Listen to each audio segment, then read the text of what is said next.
All right. Good morning, everyone. Thanks for joining in. Before we start today's session, could you please confirm if I am audible?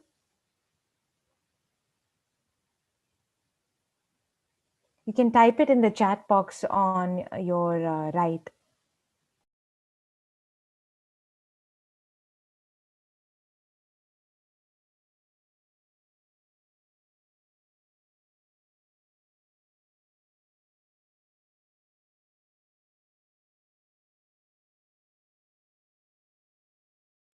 All right, I'll repeat that again.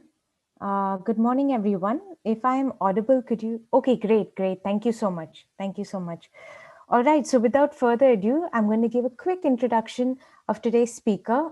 As you know, today we are going to be talking about the basics of shock absorbers, and this session is being provided by Rex Keen. So Rex Keen is the CEO and the founder of Keen Tech Limited. He's also a lecturer at the National College for Motorsport at the Silverstone race circuit in UK. Rex has spent a lifetime in motorsport, both as a competitor and as an engineer.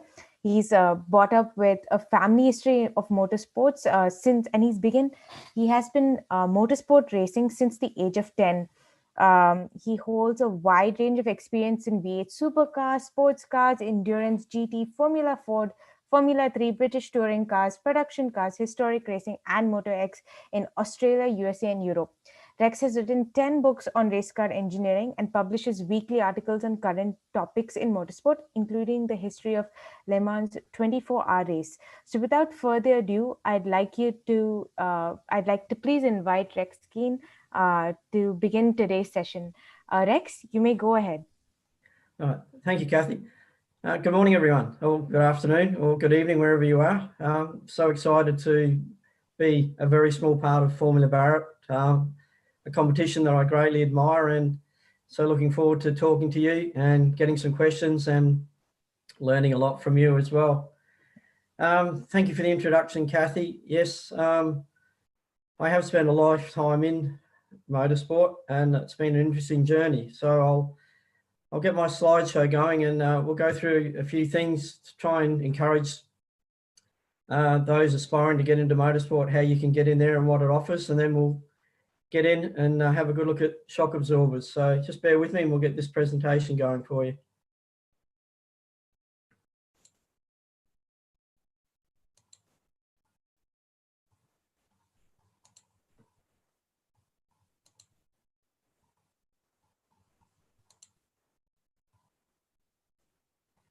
Right, so hopefully everyone can see the presentation, and we'll just Yes, all good to go.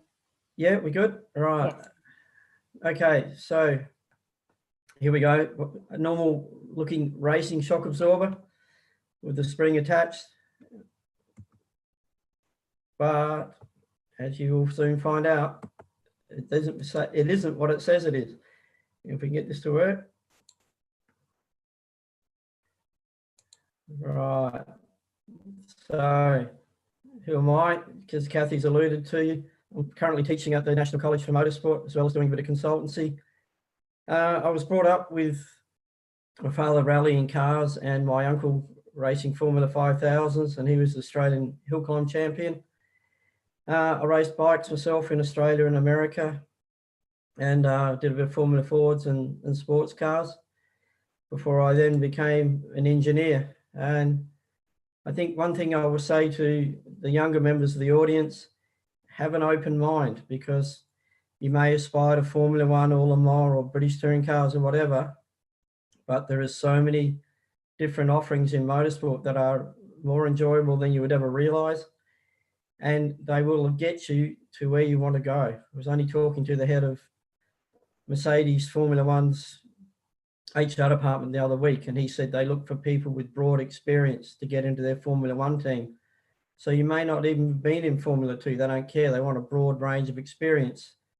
So if you have a look at this slide, you can see the different vehicles I've had the pleasure to work on, the different series, the different countries, and the different people we've had the joy and opportunity to work with. So have an open mind, and also be encouraged that there's a great world out there waiting for you if you want to get into motorsport.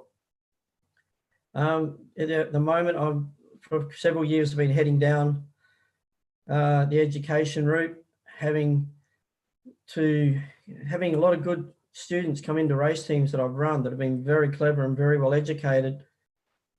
But there was a missing link between what the universities are doing, and in my opinion, the universities are doing what they're meant to do, and they're doing it very well. But there's a link that we need between the racetrack and what the universities and colleges are doing. So that hence my role in education now to bridge that gap in the books, and we're putting training courses together as well, and hence my reasons for getting involved in Formula Bharat, to provide that link between what you learn at university and make it applicable to the racetrack. I've just got involved in a project that we want to get students involved in as well. It's only just happened in the last week or so, but South Cars in the UK are going to start building replicas of the Porsche 962 road car very soon, and I'm involved in that. So again, that's something we'd like to get students involved in, and we'll get further details on that, and I'll share that with the Formula Bharat students and anyone else, how we can get you involved, and we'll give you more information as the project progresses. But yeah, worth checking out. Right, let's get into today's lesson. Without question, the most misunderstood component on any race car, bar none, is the shock absorber. And yes, you will be shocked to know that shock absorbers do not absorb shocks. Absolutely not. And it's a bit of a misnomer, to say the least. So we're straight away thrown off what the damper does. We call them dampers in motorsport because that's what they do. They don't absorb shocks, your springs do. So why do we call them shocks? Back in probably the 1920s, when hydraulic shock absorbers were first starting to appear, the manufacturers were trying to portray that they took the shock out of the way the suspension was reacting to the bumps in the road. So yes, the hydraulic dampers did take the shock of a spring bouncing all over the place and trying to throw the occupants out of their cars. But the reality is they were dampening the spring oscillations. They weren't taking the shock. The actual spring was absorbing the shock of that initial impact, and the hydraulic damper was doing what damping does, is slowing and controlling the oscillations of the springs. So the Hermes shock absorbers stayed with us for the last 60, 70 years and probably will till the end of time. That's what the average man and woman in the street knows them as, but we as aspiring race engineers know that they're not shock absorbers, they're actually dampers. So let's further ado. How did it all start? So this is another point I bring up with my students at the college and elsewhere, is it is important for you to understand the history of either components or a race series, so you know why in the 21st century we've got what we have. It's not a matter of knowing, it's a matter of understanding. That's why it's a very good idea for especially students to have a good look at historic racing cars and have a look and understand how they work. Simple suspension, and before you get to the complex suspension that we have now. So in the late 1890s, around then, were things called snubbers, which were really just a form of friction that stopped the spring oscillating, because in theory, if you excite a spring, it can bounce up and down forever and a day. So these were our first things that we did to try and control the springs, especially on horse and buggies, and then more so when we came into using cars in the late 1890s, 1900s. And then things progressed. We got like a lever arm, a lever arm shock absorber, which was the hydraulic way of controlling how the spring bounced up and down. So this is where it's all started. And even in the 1960s, the MGs in the UK had this type of lever arm damper, and so did several other cars. So why should you know this? One, you're getting the idea of how damping works. But as a race engineer, mechanic, whatever you are in a race team, you might be working on a 21st century Formula One car, but that team will have a historic car, or you may want to get involved in historic cars, and then you'll be dealing with these sort of components. So out of those first lever arm hydraulic dampers through World War II, mainly in the 1950s, the telescopic hydraulic damper came out. And as you have a look, they haven't changed much externally in the last, 50, 60 years, but that's where it started to happen. And that's where the engineers and the companies started to get their head around the importance of shock absorbers, and they started to become more sophisticated. They had more control over the performance of the car, and they became more and more important. Really, even in 21st century, especially on a non-aero car, they are the most important component on the car, the most powerful tuning tool you have in regard to keeping the contact patch of your tyre on the road, and to minimize the variations of load on that contact patch. Because as a race engineer, or even for a safe vehicle operation, you've got to keep your tires on the road, and you've got to keep all four on the road with the most even and consistent load as possible. It maximizes grip, and yes, you can go faster, but it also makes your car a lot safer. So the dampers are a very powerful tool when it comes to that, especially non-aero cars. You've got nothing else to provide the grip. And when you consider a modern day shock absorber or damper has anywhere up to 60 different adjustments, and 2 or 3 clicks one way or another can be a couple of tenths of a second, all of a sudden you're going an awful lot faster because you understand how the damper works. So let's take a step back and consider what modern day damper really is. And as you've seen from the previous slides, going back to the 20s, 50s, 60s, all the way through, when it boils down to it, they really are, in simple theory, a hydraulic pump. They have a piston like any pump. That piston is attached to a shaft inside a cylinder, and the cylinder is full of oil. So when you see that body of the damper or shock absorber, that is full of oil.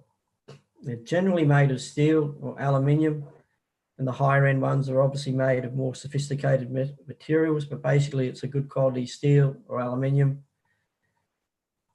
You have a steel piston shaft and a steel piston.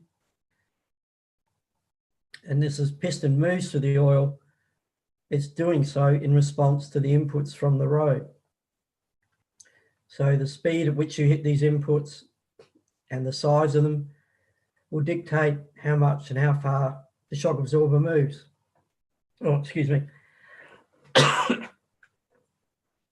Now, the holes have things called ports, which are basically just a hole, and the shape and size of this hole allows the movement. It allows the flow of oil through the piston.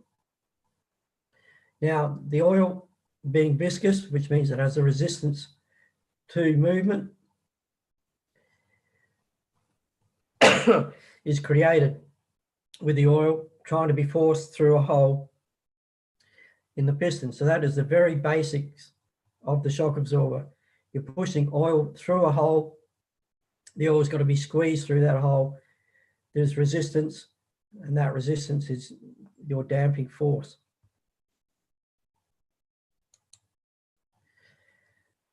Generally, there are more, but generally in motorsport and on the road, there'll be 4 types of shock absorbers that you deal with. They're in 2, there's 2 classes of shock absorber, 2 types. There's the twin tube and the monotube. And these units, these dampers or shocks, whatever you want to call them, can be incorporated in a McPherson strut, which you will see in 99% of road cars and a lot of race cars. pardon me, got a dry throat. So, and also we've got the lever arm that you will still see in historic racing as well. So for those students down there, you should take a note of this. You'll either be dealing with a twin tube or a monotube shock absorber, and there's different theories of thought regarding the performance of both twin tube and monotube. In the early days, it was twin tubes only, and then the monotube came in around the 1960s. And in those days, the monotube was superior for many reasons. We'll have a look at that later in the presentation. But nowadays, with modern technology and engineering, there are people at the highest level of motorsport using a twin tube type damper very successfully. And with modern techniques, they're getting the twin tube to work as well in every way, shape and form as a monotube. So don't go into a team thinking that we should have monotubes or twin tubes. Also understand that all the damper manufacturers are very good, to say the least. They know what they're doing. It's up to you to understand your car, what the damping needs are, and work as one with your damper supplier. So brand A is not better than brand B, even if there's a bit of a price difference. If that damper isn't suited particularly to that car, it won't work well. It won't be the manufacturer's fault. So understand that the two main types of shock absorbers can be made to work exceedingly well and win races. All the manufacturers produce a very good product.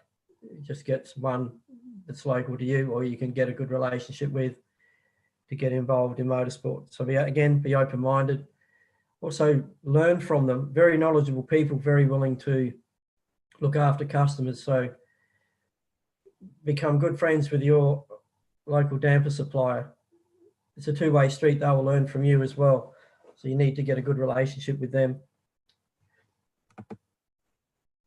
So let's have a look at our twin tube dampers, which is the most common on road cars because they're a little bit cheaper to make. But again, that's not a bad thing. It's just the reality, but they're not any worse or they don't perform any at a lower rate or better, not inferior, I should be saying, to a monotube. So a twin tube does actually consist of two tubes, hence the name. So you do have actually two steel tubes within the body, and the space between the body forms an oil reservoir that the oil sits in when it's needed. So within the inner cylinder or the inner tube, you've got your piston and your piston rod, and they work inside that inner tube, and the oil circulates literally in a almost circular motion. So the reservoir chamber compensates for any movement of the pistons. So the piston's got to go from one side, or it's got to go from one side of the piston to the other.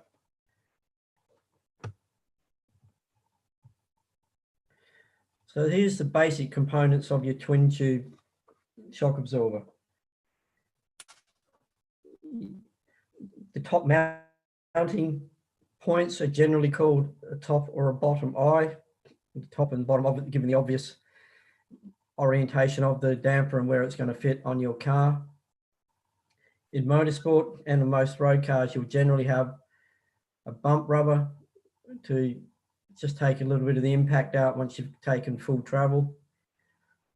You'll have your piston rod that goes both inside and outside the body of the shock absorber. You'll have a seal that's generally, not generally, it is removable, but more serviceable is a word for a racing shock absorber. The road car shock absorber is a throwaway item if they leak, but in a race car, the shock absorbers are designed to be pulled apart all the time for revalving and maintenance. So you'll be looking at your outer seals for weeping, and also you'll be trying different seals to see if you can reduce friction They're the sort of things you'd be looking for as a race engineer. And you can see your outer tube, your piston, which is quite sophisticated. Your piston will have thin sheets of metal either side of it, which are called shims. They offer different amounts of resistance, and they generally come in at what we call high speeds. You've got your inner tube down the bottom there showing the oil kept in there and where the oil can flow. You've got your reservoir, and at the bottom you've got what's called a foot valve, which again regulates oil flow.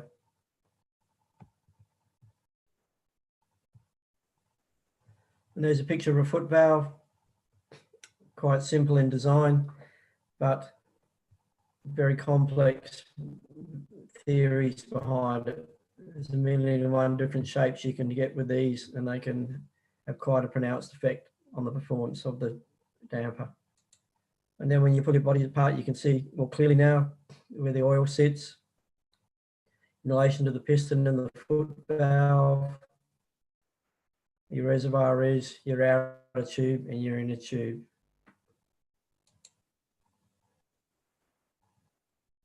You'll have a seal generally in the body, like what we were talking about before, your piston rod and your piston that sometimes will have a seal on it as well to keep the oil flow where you want it, and your shim stack, which are always in a pyramid shape.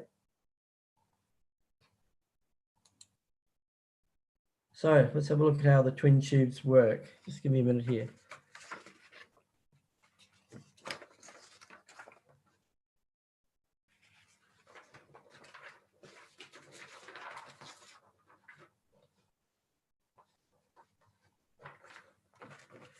So before we get into how the damper works, let's have a look at what the individual roles, the individual components play.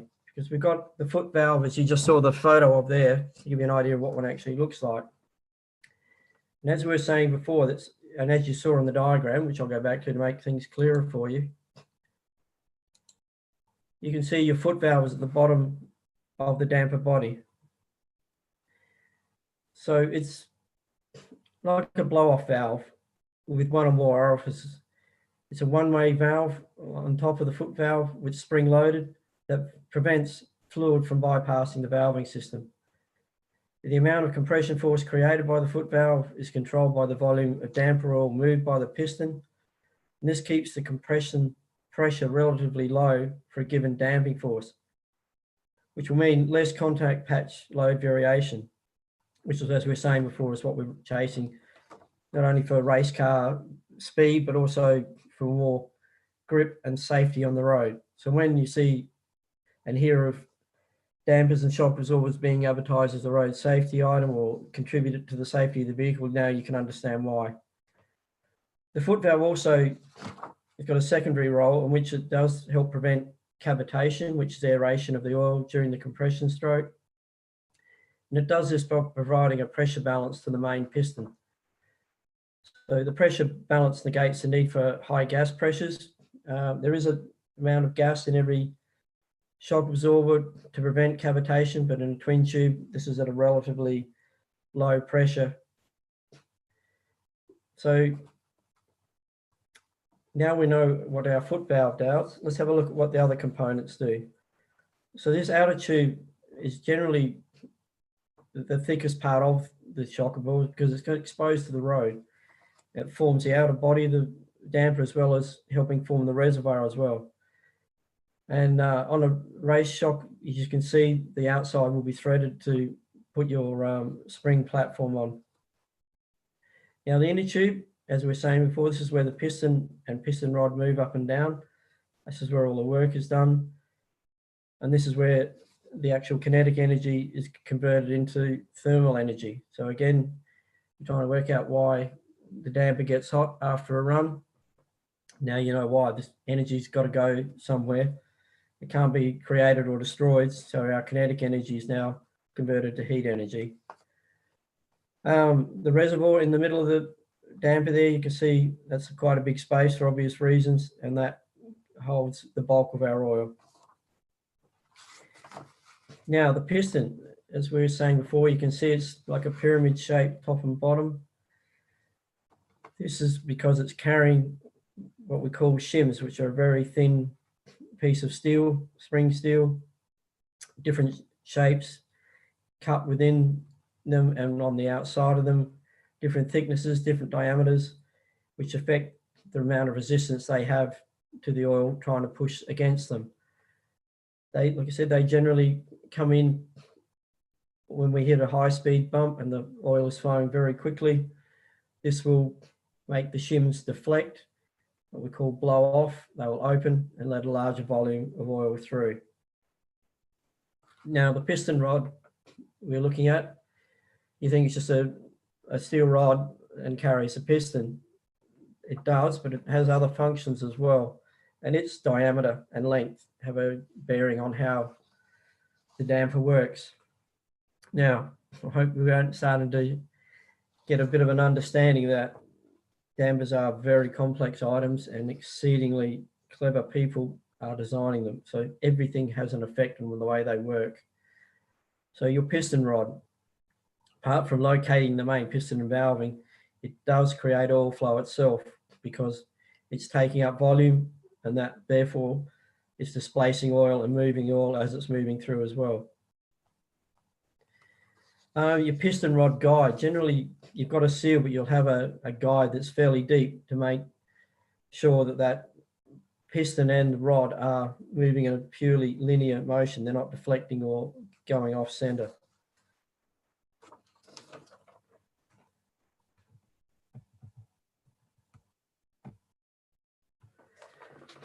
So let's have a look at how the twin tube actually works. So we had a look at the individual components and what they do. So let's have a look at what they actually do and how the whole thing works. So in your twin tube, and I'll go back to the diagram so you can understand what we're talking about. So as that piston moves down in compression, so you've hit a bump, and when the suspension moves, we say it's in compression. It is actually physically compressing. Your spring is compressing. Your damper is compressing. So we've hit that bump. We're in compression. The oil will flow through the piston from the bottom of the cylinder into the top part of the cylinder. What we call low speed, which is a gentle bump or the body rolling, the oil will flow through the porting in the piston.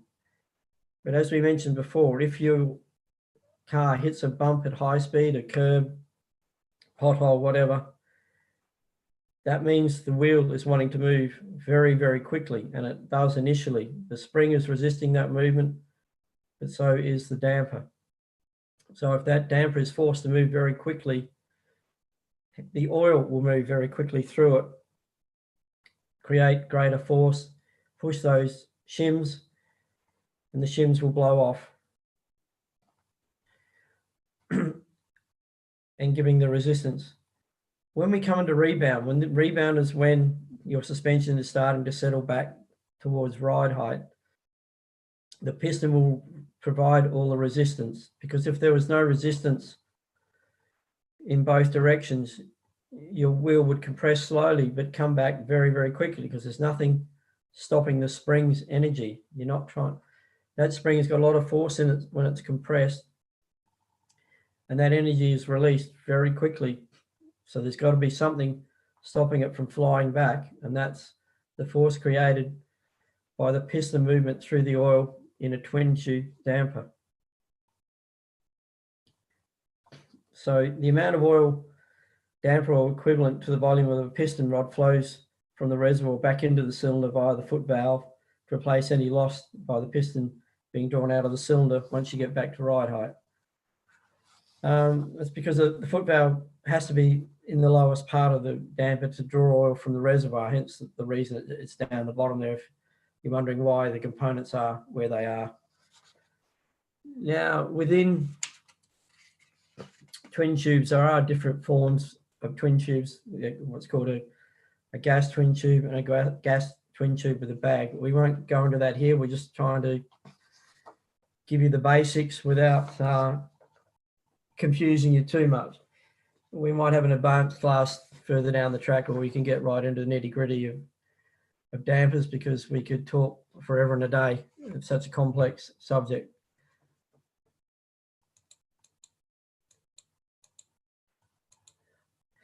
Now, the second type of damper we were talking about, or mentioned at the start of our presentation, is the monotube. And like I said, they came about in the 1960s and became very popular in the 60s and 70s in motorsport, because they did provide superior performance to a twin tube for many reasons. Again, we'll go through that at the end of the presentation. I'll explain the differences between the two types of damper and their advantages and disadvantages. But again, it was the level of engineering available at that time. It was a step forward in performance for many reasons.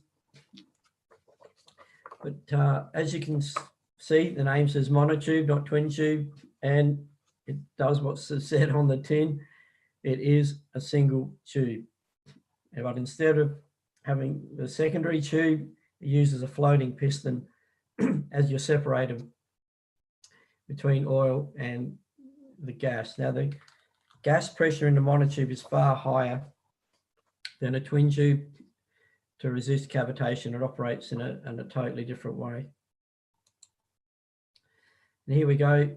As you can see, it's the other way around. It can be turned upside down, sideways. It can operate in any orientation that a twin tube can't.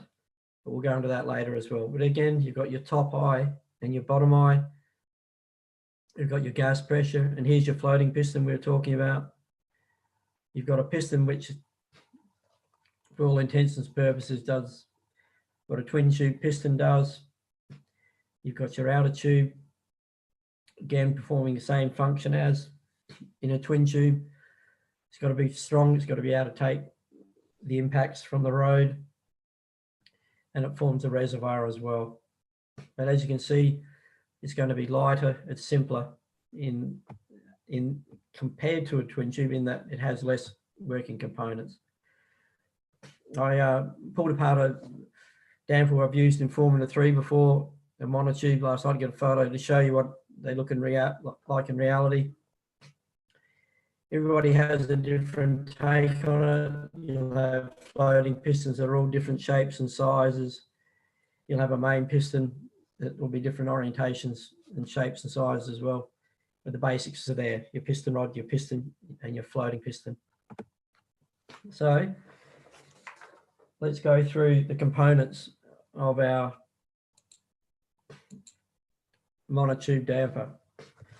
As I was saying, the outer tube does what it does on a twin tube, contains all the workings, contains the gas chamber within it, forms the reservoir, and it protects the outer, protects the inners from the outside world. It also will be threaded for your spring platform, just like on the twin tube as well. The gas chamber is the area above the piston. It obviously contains the nitrogen gas. Well, the pressures vary from anywhere to 10 to 30 bar, or 150 to 400 odd psi. Now, this gas chamber makes it possible for the nitrogen and damper oil to remain in equilibrium by allowing the divider piston to move within the piston in both directions. The floating piston floats between the damper oil and the gas, and it keeps them separated. Generally, you'll have like a Teflon band or O-ring or both to provide that seal, which you can imagine it's going to be pretty good seal against that sort of gas pressure. The piston is, as we were saying before, is the same as you will have in a twin tube as well. You got your compression stack on the top side, you've got your rebound shim stack on the bottom, same sort of construction. Piston rod, again in a monotube, is very similar to the twin tube. Its diameter can affect things, but in a monotube, you're trying to get a smaller diameter piston rod as you can. because you've got to create as much room as you can for the gas. So that's one difference you'll notice between the twin tube and the monotube. The monotube piston rods also generally have a finer surface finish on them than a twin tube. Not that you'll ever pick it by eye, but just to create a better contact between the seal and the rod against the high gas pressure. Same things, your piston rod guide, your shims will all do the same thing as you'll get on a twin tube. Now, your monotube damper at low speed, the way it operates, it's the same thing. The oil will go through the orifice and porting on the piston. The oil will flow, but again, when you get into high speed, the oil pressure will increase and blow your shim stack off. And again, your compression force is created by the combination of your shims, the number of them, the diameter, thickness, and if any cutouts or anything they've got in them. And again, your rebound circuit, which is controlling that spring coming back and your wheel coming back, is identical to the twin tube. So now you've seen a bit of a look at the two of them. Let's have a look at the differences and similarities. So this is important for you all to know. So the pistons produce the majority of damping forces in both twin and monotubes. In both twin and monotubes, all of the rebound force is created by the main piston, but you'll notice that the piston diameter in a twin tube is smaller than monotube because you've got two tubes in the same sort of outer diameter. In effect, it's the same for the outer diameter. The monotube displaces more fluid per stroke than a twin tube. This is where, especially in the early days, the monotube showed their superiority, the sensitivity to a small input. So if you're getting very small bumps at a high frequency, your monotubes were generally quicker to react. I wouldn't say that's the case nowadays, but that's how it became about because of the amount of fluid that was able to be displaced per movement of that piston. Now, the twin tubes, the biggest advantage they had initially, and it's still an advantage today, is that they can be mounted upside down, which is reducing your unsprung weight, which is highly important in a race car. So less unsprung weight, it's less work for your suspension to do, generally makes your suspension work a lot better. And that's why race engineers are forever chasing weight reduction in that area. Now, another disadvantage of a twin tube to a monotube is that the twin tubes generally have to be mounted close to vertical to avoid aeration within the inner tube. Because of the high gas pressure in the monotubes, you can mount them any way you want and it doesn't affect their performance. Also, the twin tubes, the monotubes are less prone to heating or getting very hot. Now, you should know if oil gets too hot, the viscosity goes down and it doesn't work as it should, then you're getting less damping and your damper, your shock absorber is not as effective as it could be or should be. So heat's our enemy, like in most components in a race car. So that was, again, especially in the early days, an advantage of the monotube, the fact that it could dissipate heat far more effectively than a twin tube. As you can see, the twin tube, when you have a look at the schematics, where the oil is located in the twin tube, that makes it hard to dissipate that heat as well. However, it's not all a one-way street. Generally, the monotubes have to be that little bit longer than a twin tube because of the floating piston, the gas chamber. We seem to be able to get around that in most applications these days because of the modern technology. But as you were saying before, twin tubes you'll find on most road cars because they are actually cheaper to manufacture and they perform more than adequately for a road car. And hence that's why we see a lot of them on our road cars. Now, when you compare how the two operate, we all actually travel with different paths in both the dampers. And just by looking at the, pardon me, the schematics, you can see that the oil has no choice but to travel in different ways. In the monotube, it stays in that working chamber, and any variations in the volume are taken up by the floating piston and the gas chamber. It's quite an efficient way of doing things. When you look at your twin tube, the change in oil volume in the oil cylinder is taken up by that reservoir between the inner and outer tube. So the oil is flowing in and out of the reservoir that way. So again, if you go back to your drawings, you'll see how the two compare. And that, I think, is enough to hit you with first up. And I'm sure there'll be a lot of questions, but there's an awful lot more we can cover. I've covered pretty well everything you will need to know in my books and in the online courses we're developing, but this is just what we've seen today is the absolute bare bones basics of dampers. We can get so far more into how these things work. There's a lot to it. I said they're misunderstood. People don't really know what they're meant to be used for in a car and exactly what their purpose is and how much they affect the performance of a car.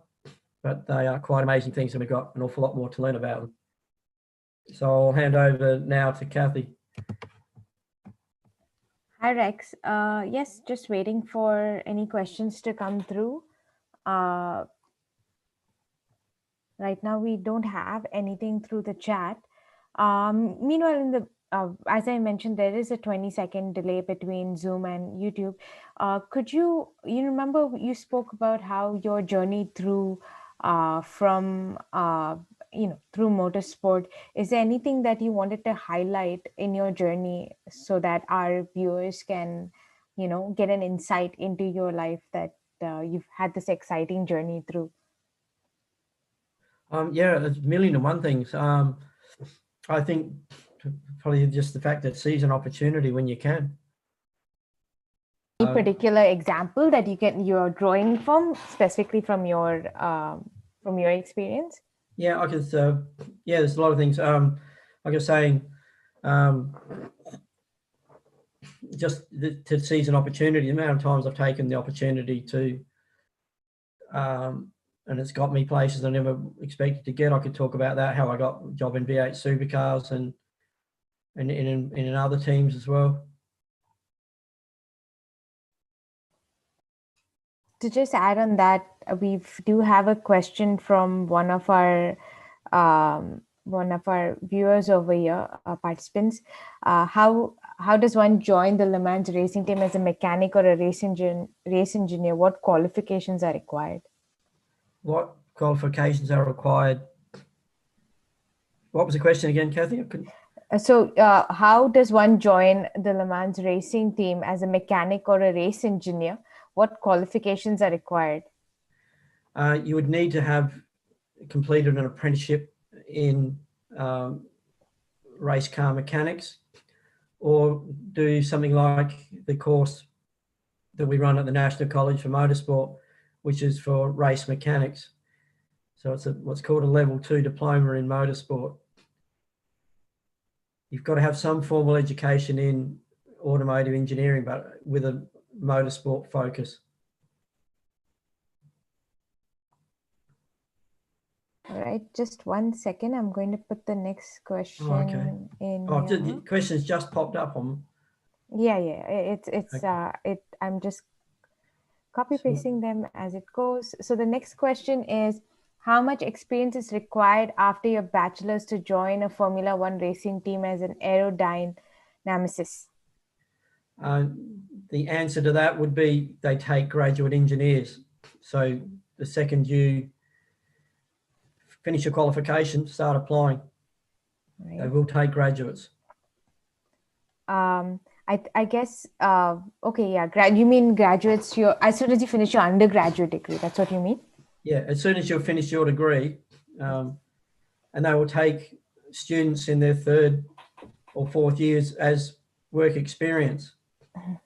So you could defer your degree for a year and get experience working with the teams. So you can Okay. get in before you finish your degree. Oh, wow. Okay. Um, so another question comes in is what was your undergrad and your master's in? I bet.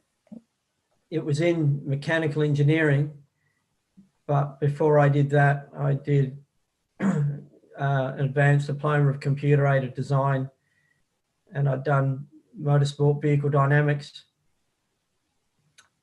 So it wasn't my qualifications, it was qualifications and experience got me into race It's engineering. definitely a lot of experience. Yeah, because I actually had raced cars and I'd been working for semi-professional and amateur race teams. So I had a lot of experience as well as qualifications.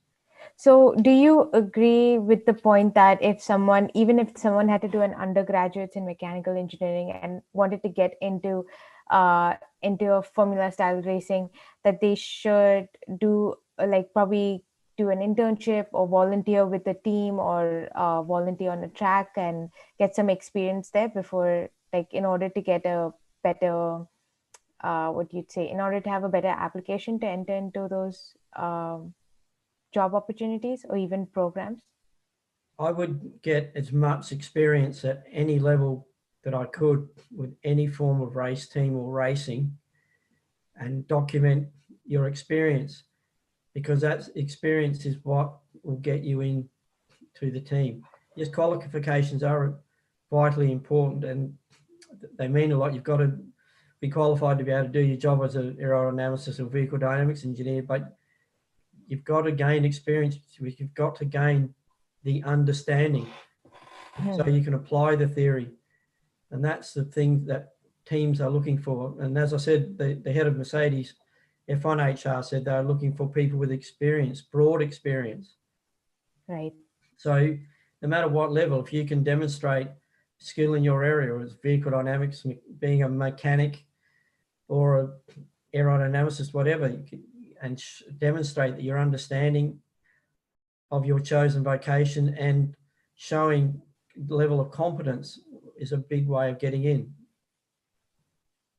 No, it's a risk, and I've employed For people, sure. graduates before with no experience, and they've worked out and they've been great. Right. But again, it's a risk. It's Okay. if you've got some experience, then the employer knows what you can and can't do and what you've actually done. Right.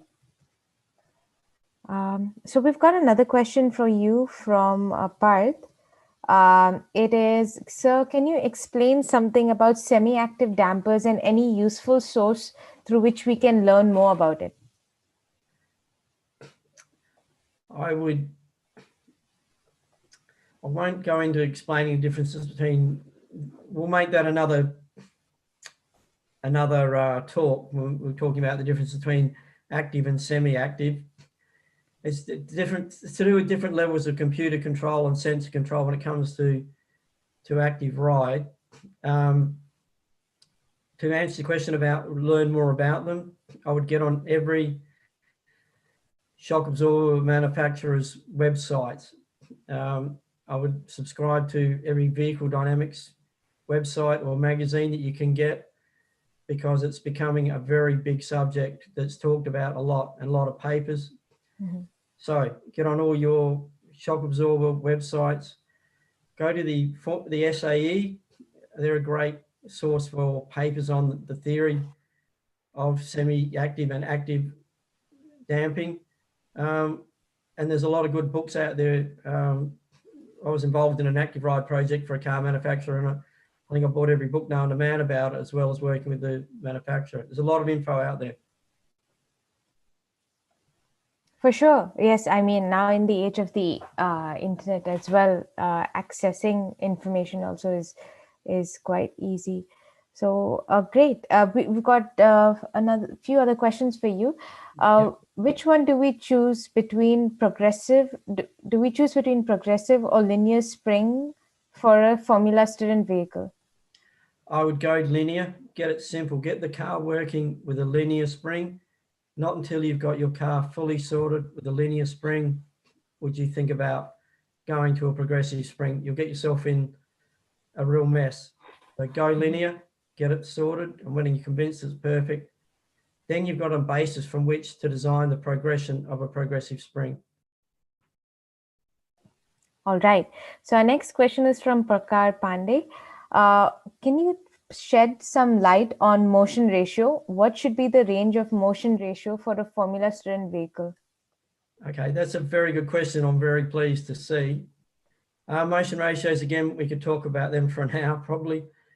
The short answer is your general motion ratio for a push rod suspension is about 0.7, 0.7. So that's damper to wheel movement, or damper spring to wheel movement. I was only measuring up a Formula BMW yesterday and it came at 0.685. So 0.7 is a general good starting point.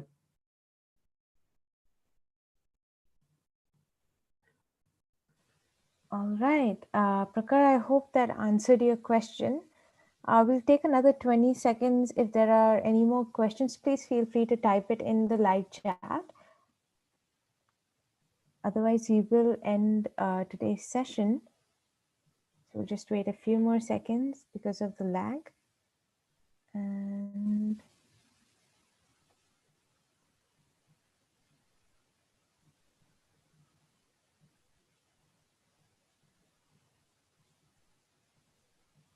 all right, I guess we're at the end of the questions for today then. Rex, thank you so much for your time. I really appreciate it. And, we had around 70 viewers that clocked in at maximum today.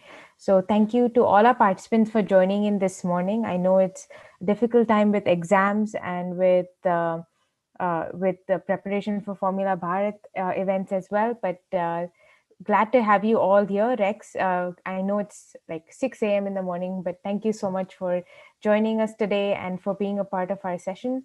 And we look forward to hosting more sessions with you.